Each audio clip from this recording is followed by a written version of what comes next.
All right, so today's video essay is kind of what says on that thing. My love-hate relationship with Food Network. Um, since no one's watching that video essay, I'm trying this something else. So I started somehow in middle school, I think. I somehow came across Good Eats. I don't know how or why. And I really liked it. I liked, it was simple things done right. I liked the science. I liked, the nerdy pop culture stuff. Um, so it's got me experimenting with cooking, trying new things with mixed results, as you might imagine. I was kind of as a kid. My mom likes to bring up I was 10 pounds when I was born, so I would help her to kind of, I guess, speed up when dinner's getting ready. I was a kid. Uh, and then when my mom, I think when I started high school, she went back to college, so I sort of became like the second line cook for some of the days. I started keeping a Word doc of my recipes because I knew when I went to college I would have a kitchen, and now it's like 700 pages. Um, so and then I taught myself from watching Food Network and trial and error, and my cooking is one reason why my parents let me live with them for as long as I did. Um, I kind of had to because my brains get paid like shit.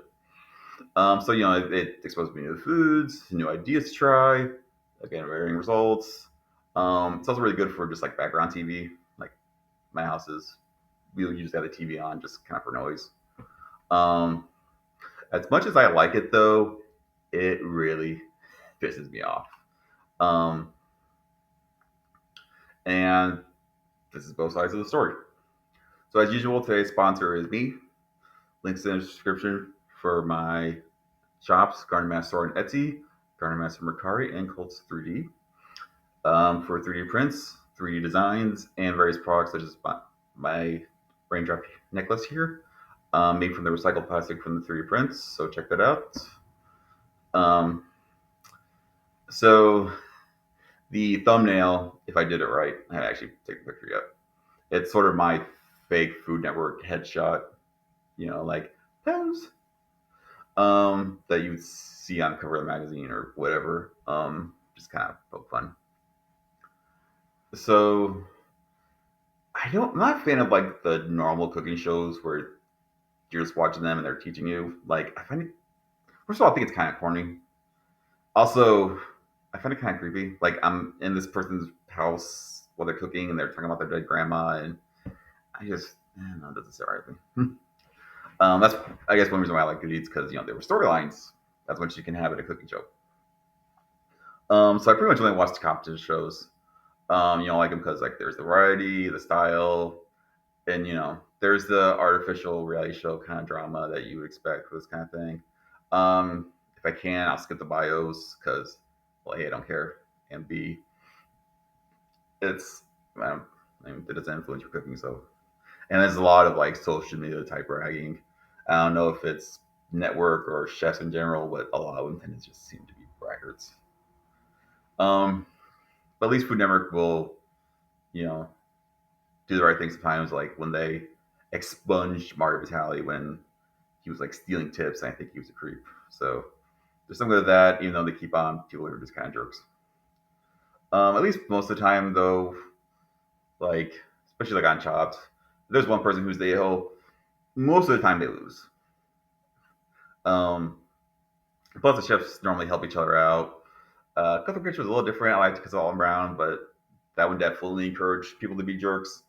So it was sort of the real versus the fake jerk, and more often the real jerk one, I guess. If that makes sense.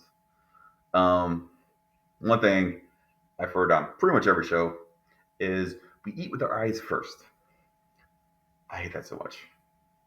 I always yell, yes, but to an extent.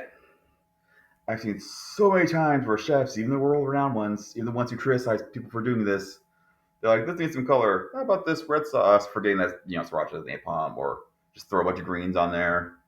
And it's like, come on, people. At the end of the day, it's still food. And if you use tweezers to assemble my food, I instantly don't care. Unless you're fishing out like a seed or a bone, pull those out, shove up your ass. So I'm gonna pause. My video thing's been uh, annoying, so I'm gonna pause this and do this next minute in a second. All right. So we're back. So this next section is about the characteristics in people that Food Network almost seems to encourage, again through editing or like the producers telling them to talk about it, off camera. So here's kind of a list of that. Um, One is what I refer to as martyrdom, and I'm sure you encountered this in real life. If you haven't, you're one of them, or probably both. It's people constantly pointing out that, oh, it's they're a woman, or they're black, or they're gay, or whatever. Their third aunt died 5 years ago, or something like that. Often using it as a crutch, and it's like, oh, people don't respect me because of this, or whatever. It's like, no, it's because you're a jackass. That's the reason people don't like you. It's because you're a bitch. You know, I'm sorry your mom died 20 years ago, but I don't care. And like in an episode of Chopped, I'll hear this like 5 unique times, and I'd be able to tell if it was like the same soundbite. But it's like, oh my god, shut up. They might respect you more if you stop bringing it up every 5 minutes. You know, sometimes the judges seem to almost encourage it, like, oh, I'm so sorry, or that's so great of you, you're so brave. Other times they kind of they call them on their shit and be like, I'm sorry, but like there's a recent one, she kept bringing up that she's black and a lesbian. It's like, okay, well, look at the judges. One woman's black, one was a lesbian, one was Middle Eastern, the host is gay. So I'm sorry you're not special. Pretentiousness all over the damn place. Acting smug, over pronouncing words. Like one example is Manny Fardock, who I actually like. Years ago, she would just say churro, then become churro. Then it's like churro. As far as I know, it's not Latin. I mean, her last name's German. Um, the worst offender on Chopped, at least, is Jeffrey Zakarian. He is such a pretentious little prick. Constant. Which is weird because he says yummy a lot. Like, I'm surprised he doesn't like, oh, this is stupendous. Something. He eats everything with chopsticks. Ice cream, chopsticks. Salad, chopsticks. I don't know. There was one girl from, she was on episode, I think it was Chop Jr. And again, didn't have a French accent normally. Don't care about her family. And I'm not exaggerating. When she said crepe, she went crepe. Like she even like jerked her head back to like stretch out the French. And it's like, kind of want to slap that little girl. I know it's bad. I'm just kidding. I'm not monetized. I don't know why I care. Um, and chefs just straight up seem to read a thesaurus before they go on. There's one, this ingredient. This guy, he literally counted and said, it's briny, salty, saline with the ocean quality. It's like, those all mean salty. You didn't make yourself sound smart. In fact, you made yourself seem dumb by doing that. There was one Iron Chef judge, this mild bitch, who had her palate insured. And it's worse when it's like a gluten-free chef or a vegetarian chef. And because they mention it in everything. Like Cupcake Wars, it's like, oh, it's a gluten-free cake with a gluten-free jam filling, gluten-free frosting, gluten-free sprinkles. I'm not exaggerating. And it's like only one of those things that gluten to begin with. Plus, you're probably just cosplaying. You probably aren't actually celiac. And I've seen it where like they got mad. They're like, "I'm the vegan baker here. What are you doing here?" It's like, "Well, I'm one too." Well, shut the fuck up. And I've heard this at least twice on Chopped, where someone thinks that winning a cooking competition is somehow going to honor their ancestors. Yeah, I'm sure they're in heaven looking down, being like, "Oh yeah, I'm glad I broke my back in slavery to first person to win a cookie competition. Thanks. You don't even know my name." Um, Another thing is mindlessly following trends. Again, very common these days, especially the baking shows. It's this week's challenge is what's sweeping TikTok, and bragging about a number of TikTok and Twitter followers. There's a period where people were actually listing their follower count. I think it was like some cookie, not cooking, where that was said a lot, and it's just like, that's gonna look great on your tombstone.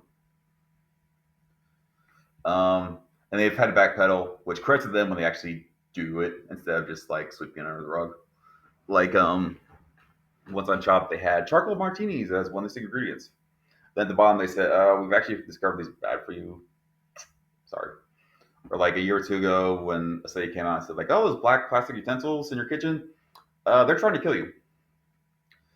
And then, of course, Food Network had that article and they said, "Oh, here's alternatives with our affiliate links." And then, like a week later, it turns out like we actually screwed up and misplaced the decimal point. Which again, they did post a revision. They started making their own Hallmark movies, which I'm not gonna get started because I can make a whole video about how I hate that mindless dribble. Dad jokes, they've always done kind of puns, played with some words, but like it got real bad there for a spell, especially on the baking shows. It seems to cool it off a little bit. Um, and if you're the one person who's watched my series about crazy crap and dating apps, you'll know my disdain for that, and also a lot of stuff on this list. Bacon, multiple child episodes about that. Tacos, heard that a lot. Which that was a real big one on dating apps when I started, where I'm like, oh, these tacos have always been good. And then other crap like coconut oil. Another thing is tone deafness. Like a couple years ago, they posted an affiliate for like, oh, this $100 shopping bag, and they were getting roasted online. Thankfully, people were like, do I buy groceries or do I buy the overpriced bag? And they haven't done that bad, but they've done similar crap since, you know. Or every February, they start to pretend they care about Black people with the same articles showcasing, recipes or brands with affiliate links. And they used to do the same thing for Pride or whatever a month. And then at the end of the month, it's bye. So, I mean, again, that's pretty common among corporations. So pseudo intellectualism, which funny story, the first time I heard that term was from a dating app, and the woman misspelled it, which was very ironic and very funny. But yeah, a lot of chefs just straight up failed science and history class. Like, I'll get to some examples later. Even the famous world-renowned judges, and they often get overly masculine. Like one judge who kept mentioning she was a lesbian criticized someone for having masculine plating. I don't know what that means. I mean, unless you literally have sausage and two potatoes, I don't know what masculine plating means. Get overly artsy, like, oh, this looks like the rabbit is jumping out of the field. It's a piece of rabbit on a salad. That's what it is. Plus they do the, emphasize the smug hand gestures with the different flavors and the real facial expressions so you really know what they're talking about. And they're just making shit up. Like I remember when Alex going straight once said, well, it emphasizes the subtle sweetness of beef. Beef is not sweet. There was one judge on Iron Chef who was a regular, and he was the stereotypical British smug a-hole kind of, who claims you can taste whether or not the fish has undergone rigor mortis. I like to see the science behind that. And to the day I die, I will say sommeliers are full of shit. There's no way you can taste whatever you care about. I don't even. I'm reading off of a Word doc. I couldn't even spell it close enough for my corrector to figure out the correct one, and I don't care. Another thing that was encouraged, especially on Next Food Network Star, was flanderization, which, if you don't know, is when a character or person becomes less subtle as time goes on. Like if someone has like five main characteristics and like this one gets the most laughs, by the end of it, that'll be their only characteristic. And like with the contestants on the Next Food Network Star, they're like, well, what's your point of view? And they're like, well, I've been to do this, but I also kind of like this. I want to, bring this in. And they're like, nope, you're the Latin chef. That's it. That's your point of view. Bragging, I've already talked about this, where I don't know if it's a chef thing or a network thing or it's a coincidence, but they're braggers. Constantly about how many places they travel, how many different jobs they have, which they must change jobs like every year or two based on like the math. I don't get that. Are they getting fired a lot? I don't. Do chefs just have ADD? I don't. Some do a lot of name dropping, although some kind of go against that. which is always nice to hear. They brag about weird shit. Like there's one dude who was like, "Dude, I made a lobster peanut butter and jelly sandwich," and I'm like, "Cool. Was it good? Because if not, shut up."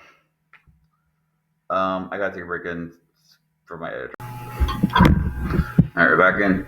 So one thing, Food Network seems to use the same people over and over again, unless they're being cheap, like when they fired Tyler Bertinelli, which I instantly stopped watching Kids Baking Championship, even though it was the middle of the season. Apparently, so did everyone else, according to Facebook. They had next Food Network star, but most of them were rarely, if ever, seen again. Which, not to mention that show, some of the contestants were like literally some of the worst humans I've ever seen. Um, they hire people who don't know anything about food, like Carson, I think Presley is his name, who's been a judge on a barbecue show for a couple seasons, and he doesn't know about food. He makes the same stupid jokes over and over again, like calling eggplants emojis, which I'm okay with hosts being non-food people as long as they aren't, too annoying. Like the Halloween baking championship, they usually hire comedians who've been pretty good. The one bachelor guy who does a lot of baking stuff, he's pretty good. Um, a few years ago, they made a big deal where they hired a bunch of people who I think most of them were non-food people, and they shot some promo images, announcements, made some promo videos. Never heard from again. I guess, which is good because I only heard of two of those guys beforehand. There's some douches from YouTube that I already know I didn't like, but at least they tried. Although I think Food Network pulls the plug on stuff too quickly, or does it give people a proper chance? I don't know. And so if you remember a few years ago when like the streaming bubble was getting big, and they had the Discovery app, and I don't know if this is Food Network level or higher up in Discovery, or I don't know who to blame. I'm blaming someone. They were like, "Oh, some of our old shows like Restaurant Possible are going to be exclusive to Discovery app." Well, it's like, well, shit, now I gotta get this. And then like 6 months later, it's like, "Oh yeah, we were kidding. They're actually back on." It's like, God damn it! And now it's part of the Disney Max Hulu Gestalt entity. Whatever streaming is evolving into now, which is kind of cable 2.0. Like I said, I watched a lot of competition shows, so some of the other reality show fakery is like, Iron Chef, the secret ingredient wasn't actually a secret, so they could prepare it at the time. And they do seem to keep around the interesting people. And it definitely seems to be a bias, especially when it comes to like next Food Network Star or next Iron Chef. There was one, they had this judge, complete moron, I think her name was Judy Jew, and she was clearly in love with one of the contestants. Like, just straight up, it was obvious, and that moron could barely string a sentence together. Food Network likes to fix what's not broken. Like I love Halloween Wars. Watch it every year if I want because everybody's on Halloween. And a couple years ago, they decided to reformat it, and they hired the douche from Ghost Adventures via a TV. Again, getting destroyed online. They did a second season for some reason. It must have been a contract. Like I wouldn't be surprised if he was paying the one paying for it. Now it's mostly back to normal, so that's good. But those are dark times. So umami, because of Food Network, I think it either doesn't exist or it's a lot rarer than it actually is. Because there's two options when it comes up. They either pair it Parmesan and fish sauce, or they hatch something random like chicken. There's no in between. And of course, when one person says it, everyone else is like, "Oh yes, the umami." It was so obvious. I didn't feel the need to mention it. But yeah, it's on all flavors. But yeah, it's definitely there. You did a great job with the umaminess. In other words, like I learned because chefs kept repeating them like unctuous, cloying. I learned that from Chopped. Never heard those words before, or really anywhere else. And they have to say cloyingly sweet, which from what I read is kind of redundant. Another thing, chefs seem to have failed economics because they think a $10,000 prize before taxes is going to pay for, a new floor, a vacation, and kids' college tuitions. Um, One thing I like is the judging style that pretty much everyone does, where they sort of layer the good and bad. They rarely are a-holes, and if they are, it's usually the person who deserves it, or there's like one judge is the a-hole, but the other two are good. Um, FoodNetwork also seems to just give any idiot a cooking show, like Selena Gomez or Amy Schumer. And if I want to see some basic bitch who doesn't know how to cook, I go to my sister's house. And I've seen some truly baffling decisions in these competitions. Again, competitor competing chefs, and I get that they're in the heat of battle, and on Monday quarterbacking. I think that's the term. But like, there was one guy, he had like a piece of pork like this big around, and he put it in an immersion circulator for a half hour. Which, if you don't know, those things are less than boiling, and he thought it would cook. You need to read about some throwing eggs there, dude. Or one guy as a garnish, which again, a garnish is another word that you say, and I instantly check out. It was a raw shrimp head, just like leaking everywhere. So naturally, FoodNetwork pays attention to competitions, to its competitors, the Great British Baking Show, and if you don't know, one judge, he only shakes your hand when you've done like something like perfect. Like he only does it a few times a season. Of course, people online took it too far in debating, so the judge almost stopped doing it because he was getting anxious because people are stupid on the online. So Food Network won their own thing. So there's one judge who's kind of annoying, and her thing is to say "dude" for like 10 seconds. And if I'm fast enough, I can grab the remote to mute it. There's another judge who's somebody sits next to her, depending on the show. Her thing is like conducting her hands, and that's kind of gone down a little bit, but it's just stop. Um, and that's kind of the big trends. So, taking that break before my recorder dies again. All right, let's try this again since my video thing died. If you know good app or whatever, comment if you're also the one person that watches this video. Anywho, so next is the people. So we have the good, the bad, and the funny. You'll see the last one in a minute. So the good. So all Brown, I told you I like him. I watch pretty much anything he's on. um, Chopped. As far as people on there, I like Ted, Mark, Amanda, Chris, Aramini. Um, yeah, not perfect, but they're the best ones on there in my opinion. Duff. I didn't like Ace of Cakes. I didn't like the whole stoner hipster kind of feel to it. I like him as a judge. I think he's a good host.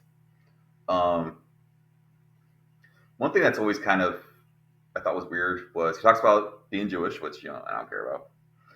He also loves bacon. He's on that train, and it was always weird because like in my mind, it's like he's saying it's so more important to be a hipster than it is to be Jewish. Like it's just a weird like you kind of can't have it both ways there, bud. I don't know. I'm an atheist. I don't give a shit, but it's just Robert Irvine. Despite him lying on his resume, I still think he's one of the more genuine, caring people on there. He's basically doing the same. Well, he was basically doing the same show as Gordon Ramsay with Restaurant Possible. Um, but yeah, he yelled when someone needed to be yelled at, which happened a lot on that show because those people really need to be yelled at. But yeah, I really liked him as a host and judge. Bobby Flay, he's fine. He's good. I'm kind of neutral on him. My mom makes fun of his voice. um, Amber O, RP. I thought she was a pretty good host. Decent teacher. I like with Worst Cooks in America. Although she was a little too girl bossy sometimes, if that makes sense. Um, Giada, fine, good host, but I feel like she was sort of one of the proprietors of the over pronouncing words of your ethnicity, and you know, I have a little more respect for her if she didn't constantly have her taters hanging out. Some funny. This 5 7 years ago, whatever. Last time my grandma visited, she We were watching Food Network, and she said she actually wrote a letter, not an email, a letter, complaining to Food Network about the low cut dresses that Giada wears. And it's me and my mom and my grandma are on the same room. I text my mom like, I think your mom needs to try a little harder. I think she's quite being enough of a stereotype. Um, Valerie Bertinelli, I already talked about her, how I liked her, and how they did her dirty. I think she found out via Facebook or like a press release. They didn't even like call her into a meeting first, which is just straight up yes. And now we have the bad. Guy Fieri. I'm going to restrain myself. And I just want to say that there's only two people in this world that I hate more than him. Just the next one is Guy Fieri's Nepo baby son. Enough said. Martha Stewart. She has the most pretentious voice I've ever heard. Always bragging about her travels, and she brings the stuff that she's grown from regarding herself and other stuff like that. And everyone grovels at her feet, like, "Oh my God, it's the best looking carrot I've ever seen. Oh, you're so great. Like, oh, I wish I could travel as much as you did one day." Oh, shut the fuck up. Rachel Ray, very fake cheery. Her smile is so big. I really expect one day her the top of her head's just gonna like flip open. And I mean, I've seen more annoying, but that's not saying much. Paula Dean. I always thought she was annoying. I always thought she was fake. No sane human says y'all that much. I don't know why people were surprised when we found out she was racist.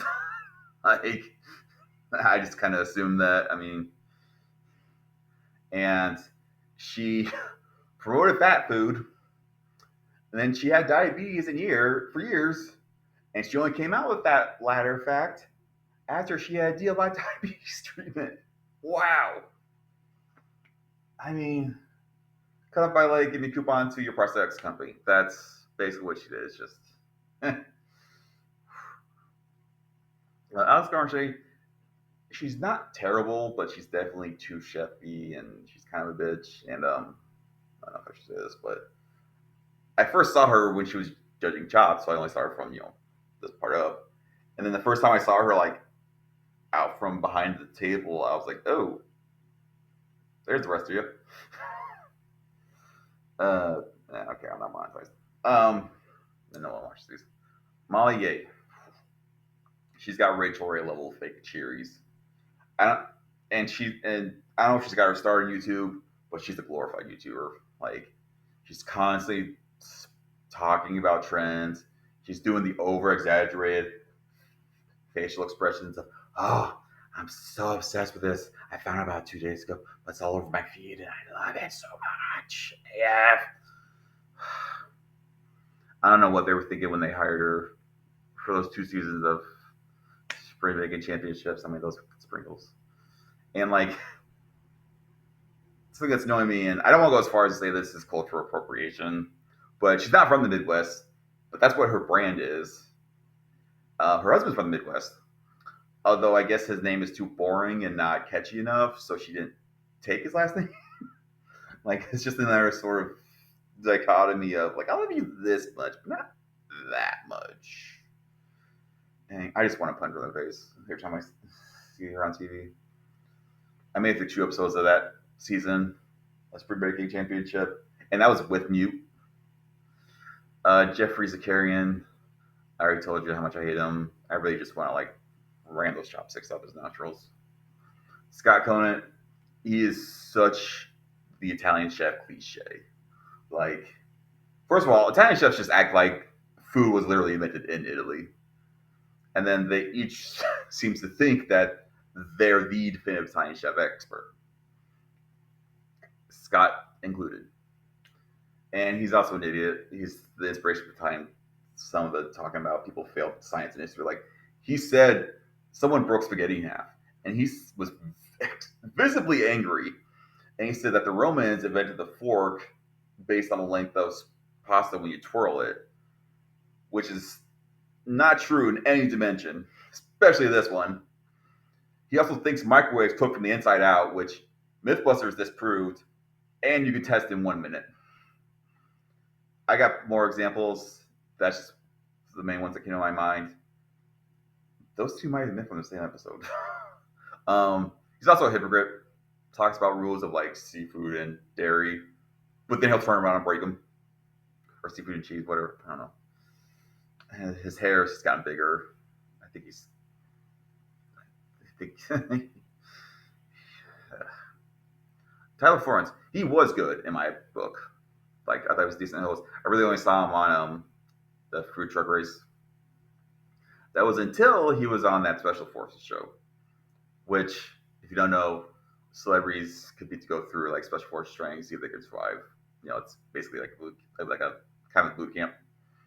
And the first episode, he was talking so much shit about, oh, chefs and it's the same as special forces because we both do missions and we have goals and a lot of that pretentious smugness.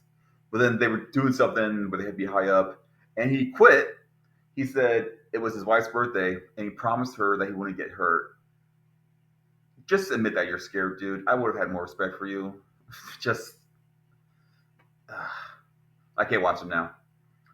There's some new chop judge. I don't know her name. I don't care enough. I think she's a food writer. I don't think she's a chef. And she's ironically not a good speaker. And she's also a complete moron. Like, there was something, I think it's like camel fat was a secret ingredient. And she's like, oh yeah, it's so full of vitamins. It's going to be the next coconut oil. When she already forgot that we stopped carrying out coconut oil when people remembered, oh yeah, it's bad for you. Again, other examples, that's just the one that sticks in my craw. Now we have the funny. So, Katie Lee. I don't think I really watched her with anything on where she was on something regularly much. There's something weird. I mean, as a judge, okay, let me back up. As a judge, she's neutral, fine. There's something weird with her mouth, like her jawline or the way she moves it when she talks. I can't put my finger on it. That's like all I see. And then it got worse when I learned that she used to be married to Billy Joel, and she was only like 2 years older than his daughter. So now that's all I think about when I see her. It's like, oh, you got covered with dust on your honeymoon, didn't you? Reed Drummond, again, fine, kind of boring, decent judge, host.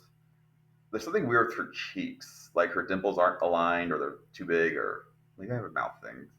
I don't know. This last one, Rob Zombie. So stay with me. I've never been a fan of his music. It's just not for me. There's a cover of Dracula. Like, I, he really screwed up the Halloween movies, and I don't care to see his other ones.